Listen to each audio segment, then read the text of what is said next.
देखिए पिछले साल भी नवंबर के महीने में हमारे सीएम साहब को एक बुलावट आया था, वो गए थे, कई घंटों वो ईडी ऑफिस में रहे। जब तमाम चीज़ों की जांच कर ली गई है, फिर दोबारा उनको समन करना, क्योंकि वो राज्य के एक सीएम हैं, कोई मूली प्याज तो नहीं है कि आप इस तरह से जब मन चाहे उनको बुलाते रहते हैं। और किस चीज़ों के लिए आप बुला रहे हैं उसे भी साफ करें आप पत्र के द्वारा, सारा ब्यौरा आपको दिया हुआ है। इसमें कोई दो मत नहीं है कि केवल और केवल सरकार को अपदस्थ करने के लिए ईडी काम कर रही है। और यहाँ झारखंड की सरकार जितनी जनता है वो भी इस चीज़ को भली भांति जानती है।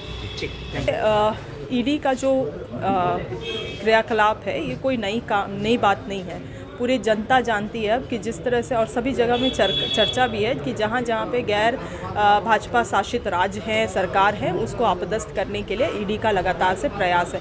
हमारे राज्य में भी लगातार इस तरह से ईडी का क्रियाकलाप चल रहा है, मगर इन सभी चीज़ों से हम डरने वाले नहीं हैं। हमारा जो उद्देश्य है कि 5 साल को पूर्ण करना, ये महागठबंधन की सरकार पूरे अपने तरीके से ताकत को झोंकेगी 5 साल को पूर्ण करने के लिए। विधायक दल की बैठक में बुलाए, उससे पहले रेड और राज्यपाल भी बाहर, उसको कैसे देखते हैं आप? बिल्कुल, देखिए राज्यपाल जी कोई आम राज्य के राज्यपाल नहीं हैं, वो 5वीं अनुसूची राज्य के राज्यपाल हैं, एक कस्टोडियन है। यहाँ के आदिवासियों के प्रति उनका एक खास उत्तरदायित्व है, आदिवासी राज्य में उनका खास उत्तरदायित्व है। मगर वो केवल और केवल झारखंड में नहीं, अन्य राज्यों में भी देखने को मिल रहा है। हाल फिलहाल में सभी संवैधानिक संस्थाएं जो हैं वो धूमिल हो गई हैं।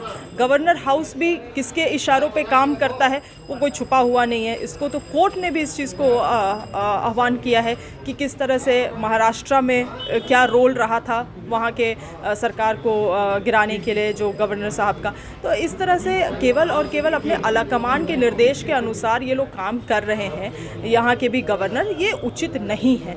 यहाँ के राज्य के लोगों के बारे में भी उन्हें चिंता होनी चाहिए और सरकार को 5 साल अपना पूर्ण करने देना चाहिए, क्योंकि ये चुनी हुई सरकार है, जनता की चुनी हुई सरकार है। और बहुत अहम योजनाएं हैं हमारी जो पाइपलाइन में है, जिसको पूर्ण करने के लिए सरकार का सत्ता में होना ज़रूरी है। एक अंतिम सवाल होगा कि अगर आज की बैठक में कल्पना सोरेन का नाम प्रस्तावित होता है तो शिल्पी नेहा तिर्की कैसे इसको स्वीकार करेगी और कितनी खुशी से?